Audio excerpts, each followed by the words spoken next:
Standard 4 Subject English. Hello students, how are you today? વિદ્યાર્થી મિત્રો, આપણે ઇંગ્લિશમાં લેસન નંબર 1 યુનિટ 1 જે છે આપણું ગેટ અપ એન્ડ ડાન્સ એ જોતા હતા, બરાબર છે ને? એમાં આપણે એક્ટિવિટી 3 સુધી જોઈ ગયા. હવે આજે આપણે જોઈશું એક્ટિવિટી 4. એમાં જુઓ, એક્ટિવિટી 4માં આપણને આ એક બાળકનું ચિત્ર આપવામાં આવેલું છે, બરાબર છે? હવે જે બાળકનું ચિત્ર આપવામાં આવેલું છે એમાં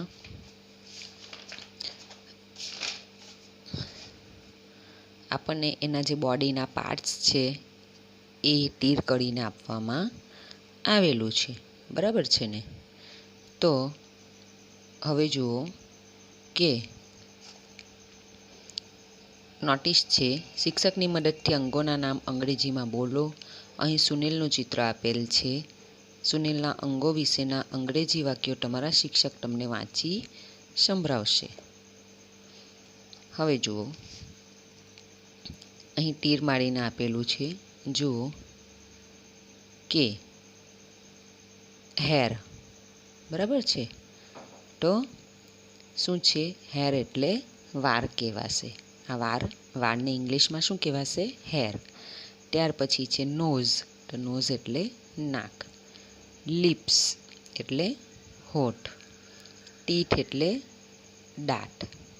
આ જે બ્લુ રંગથી લખેલા છે ને જે શબ્દો, તે એ બોડીના પાર્ટ્સ છે, એટલે કે શરીરના અંગો. પહેલાં આપણે એ જોઈ લઈએ, બરાબર ને? પછી છે નેક એટલે ગળું અથવા ગરદન, આ જે છે તે, બરાબર? ત્યાર પછી છે આ ચેસ્ટ એટલે છાતી. ત્યાર પછી છે સ્ટમક એટલે પેટ. નેલ એટલે નખ. પછી ની એટલે શું થશે? ઢીંચણ થશે. શું થશે? ની એટલે ઢીંચણ થશે, બરાબર? અથવા ઘૂંટણ થશે. ત્યાર પછી છે ટો એટલે અંગૂઠો. અને હીલ એટલે એડી. આને શું કહેવાશે? હીલ. હીલ એટલે એડી. અને ની એટલે ઘૂંટણ, બરાબર? ત્યાર પછી જુઓ સામે, હેડ એટલે માથું. આઈ એટલે આંખ થશે. ઇયર એટલે કાન. ચીન એટલે હડપચી, બરાબર છે? ચીન એટલે શું થશે? હડપચી. ત્યાર પછી છે શોલ્ડર એટલે ખભો. આ છે ફિંગર્સ એટલે આંગળીઓ. આ છે આર્મ્સ, બરાબર છે? આ શું છે? આર્મ, બરાબર છે? અને આ છે એલ્બો. એલ્બો એટલે કોણી થશે, ઓકે? અને જે આપણું આ શું છે? વેસ્ટ એટલે કમર થશે. લેગ એટલે પગ થશે. અને ફૂટ એટલે શું થશે? પગનો પંજો, બરાબર છે? ફૂટ એટલે શું થશે? પંજો. હવે જુઓ કે આપણને અહીં એક બાળકનું ચિત્ર આપવામાં આવેલું છે, બરાબર છે ને? હવે આ બાળકના ચિત્રમાં જે બધા જ જે બાહ્ય અંગો છે, શરીરના જે બાહ્ય અંગો છે એટલે કે બહારના અંગો છે, એનું અહીં આપણને ચિત્ર આપેલું છે. અને કયું અંગ શું કામ કરે છે એ પણ અહીં આપણને આપેલું છે, બરાબર છે? હવે જે આ છે કે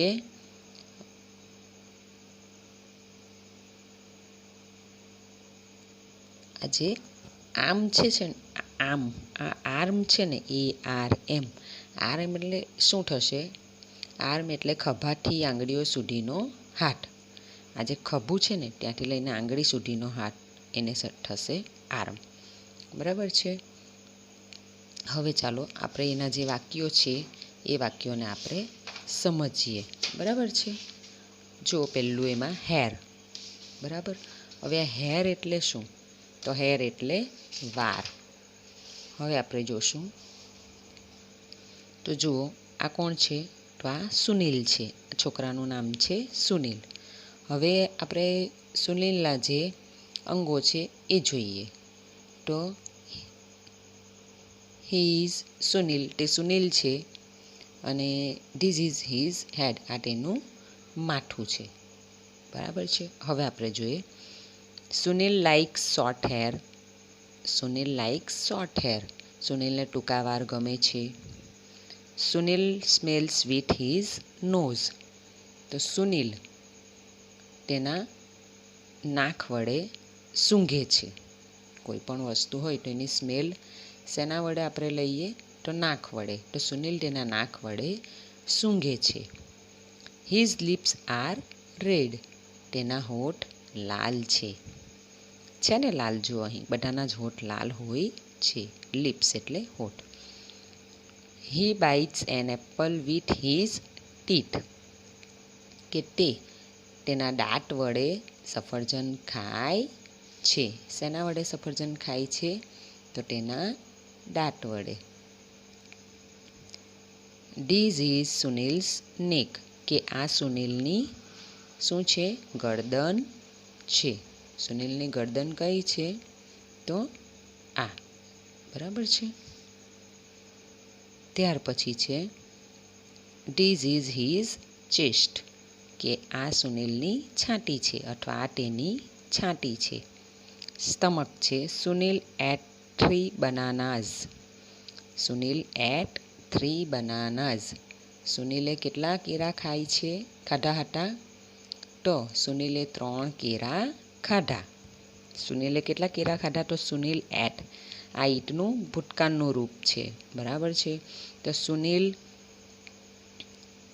એટ 3 બનાનાઝ. સુનિલે 3 કેળા ખાધા.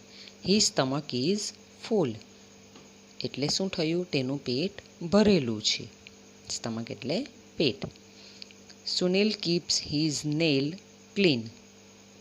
કે સુનિલ તેના નખ સ્વચ્છ રાખે છે. કેટલા તો એવા હોય કે નખ મોટા હોય પણ એટલું બધા એમ એની અંદર મેલ હોય, ગંદા રાખે. પરંતુ જ્યાં સુનિલ છે એ પોતાના નખ ચોખ્ખા રાખે છે. He has 2 knees. હવે એના કેટલા ઘૂંટણ છે? તો 2. તેને 2 ઘૂંટણ છે. એક આ અને એક આ. બરાબર છે. તો હી હેઝ 2 નીઝ. તેને 2 ઘૂંટણો છે. ધીસ ઇઝ હિઝ ટો. આ તેનો અંગૂઠો છે. આ જે છે તેનો અંગૂઠો છે. He can stand on his heel. હવે તે તેની એડી પર ઊભો રહી શકે. બરાબર છે. કે તે તેની એડી પર ઊભો રહી શકે છે. આપણે પણ ઊભા રહીએ છીએ ને પંજા પર, એડી પર. ચાલો, ત્યાર પછી જો હી સુનિલ. તે સુનિલ છે. This is his head. આ તેનું માથું છે. સુનિલ હેઝ 2 આઈઝીસ. સુનિલને 2 આંખો છે. He has 2 ears. તેને 2 કાનો છે. This is his chin. આ તેની હડપચી છે. આ જે છે તે. બરાબર છે. He carries his bag on his shoulder. શું કહ્યું છે? કે સુનિલ તેના ખભા ઉપર દફતર ઉચકે છે. શું કહ્યું છે? કે હી કેરીઝ. કેરી એટલે ઉચકવું. હિઝ બેગ એટલે તેનું દફતર. On his shoulder. ઓન એટલે ઉપર અને શોલ્ડર એટલે ખભો. કે તે તેનું દફતર તેના ખભા ઉપર ઉચકે છે. He has 10 fingers. શું કહ્યું છે અહીં? કે હી હેઝ 10 ફિંગર્સ. કે તેને 10 આંગળીઓ છે. He can lift 10 kg. અહીં શું કહ્યું છે? He can lift 10 kg. He has strong arms. કે તે 10 કિલોગ્રામ ઉચકી શકે છે અને તેનો હાથ મજબૂત છે. સ્ટ્રોંગ એટલે મજબૂત. આર્મ એટલે શોલ્ડરથી લઈને પંજા સુધીનો હાથ, એને શું કહેવાશે? Arms. ARM. He can lift 10 kilogram, કે તે 10 કિલોગ્રામ ઉચકી શકે છે. હી હેઝ સ્ટ્રોંગ આર્મ્સ, તેના હાથ મજબૂત છે. He fell down yesterday. શું કહ્યું છે? ગઈકાલે તે પડી ગયો. યસ્ટરડે એટલે ગઈકાલે. હી હર્ટ હિઝ એલ્બો, કે તે ગઈકાલે પડી ગયો, તેની કોણીને ઈજા થઈ. એલ્બો એટલે કોણી, કે તેની કોણીને ઈજા થઈ છે. His father wears belt on his waist. Father એટલે પિતા, બરાબર છે ને? કે તેના પિતાએ શું છે કે his father wears belt on his waist, કે તેના પિતાએ બેલ્ટ ઓન હિઝ વેસ્ટ, કે તેના, અહીંયા ફાધર નહીં આવશે, અહીં ફાધર નહીં આવશે. એ ફાધરનો ઉપયોગ કરીએ ને આપણે તોય આપણે એ રીતે પણ વાક્ય બનાવી શકીએ કે he wears a belt on his waist, કે તે તેની કમર ઉપર પટ્ટો પહેરે છે, બરાબર છે. પરંતુ આપણને અહીં ફાધર આપવામાં આવેલું છે, બરાબર છે. આખી બોડીમાં આવું કોઈક આપણને આપવામાં આવેલો નથી શબ્દ, પણ અહીં ફાધર એટલે કે પિતા, કે તેના પિતા તેની કમર પર પટ્ટો પહેરાવે છે. વેસ્ટ એટલે કમર, બરાબર છે. કે તેના પિતા તેની કમર પર પટ્ટો પહેરાવે છે. હી હેઝ સ્ટ્રોંગ લેગ્સ, કે તેના પગ મજબૂત છે. અથવા તો એમ કહી શકીએ કે તેને પગ મજબૂત છે, અથવા તેને મજબૂત પગો છે. આ જે પગ છે મજબૂત હોય ને, કારણ કે આખું શરીર એ શેના પર ઊભું હોય? પગ પર ઊભું હોય. આખો દિવસ ચાલીએ તો એ પગ થાકતા નથી. તો આ હતું સુનિલના જે બોડી પાર્ટ્સ છે અને એના વિશેના જે વર્ડ અને સેન્ટન્સ એ આપણે સમજ્યા, બરાબર છે. હવે ચાલો સામેના પેજ પર એક્ટિવિટી 5. નીચેનું ગીત શિક્ષકની મદદથી અભિનય સાથે ગાઓ. હવે આ એક આપણને સોંગ આપવામાં આવેલું છે, તેને આપણે અભિનય કરીને ગાવાનું છે, બરાબર છે. અભિનય એટલે એક્શન કરવાની હોય છે. તો પહેલું છે, આપણે હેડિંગ છે એનું હેન્ડ્સ અપ, એટલે હાથ ઊંચા કરો. ચાલો, હેન્ડ્સ અપ એટલે હાથ ઊંચા કરો અથવા હાથ ઊંચા. હેન્ડ્સ ડાઉન, હાથ નીચા, બરાબર છે. એટલે કે હાથ નીચા કરો. હેન્ડ્સ ઓન વેસ્ટ, કે કમર પર હાથ મૂકો. સીટ ડાઉન, નીચે બેસી જાઓ અથવા નીચે બેસો. બેન્ડ રાઈટ, શું કહ્યું છે? બેન્ડ રાઈટ એટલે રાઈટ એટલે જમણી તરફ, અને બેન્ડ એટલે વરવું, જમણી બાજુ વરો.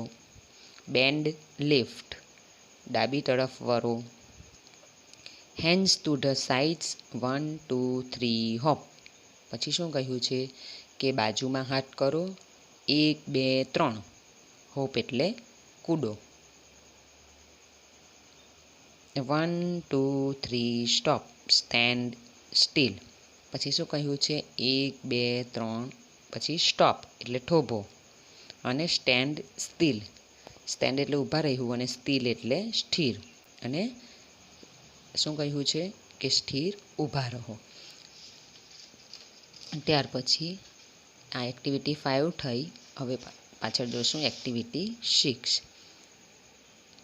અહીં છે કે મેચ સ્ટિક ડ્રોઈંગમાં આપેલી ક્રિયાઓ શિક્ષકની મદદથી કરો અને અંગ્રેજીમાં બોલો.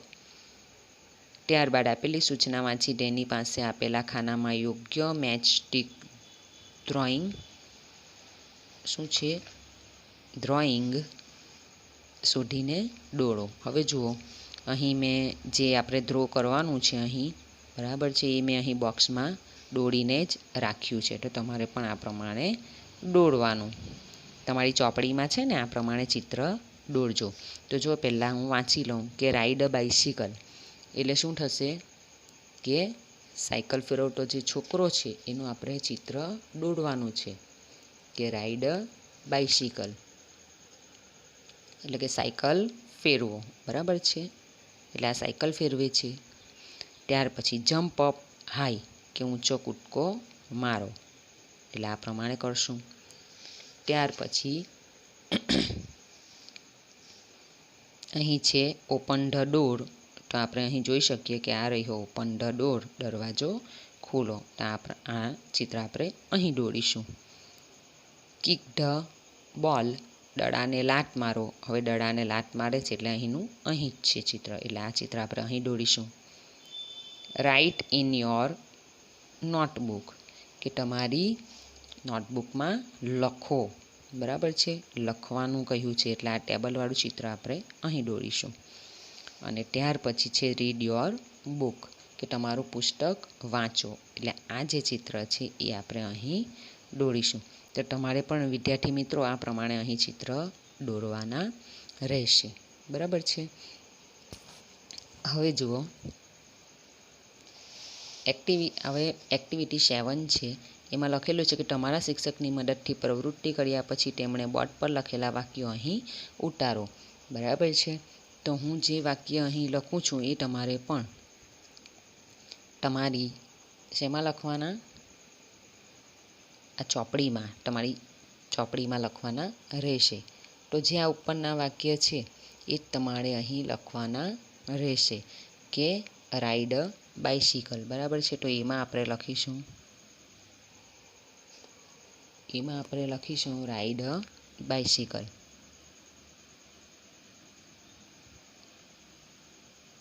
Ride a BICYCLE bicycle. ત્યાર પછી બીજું લખીશું jump up high.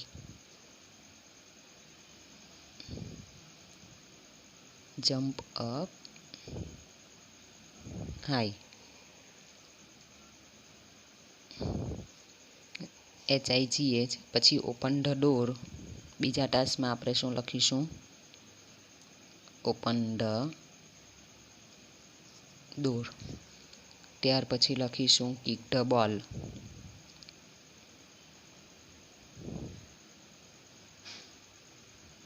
Kick the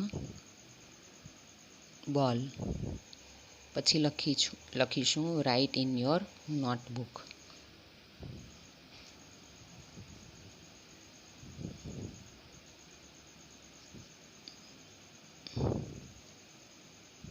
right in your notebook. અને પછી લખીશું રીડ યોર બુક.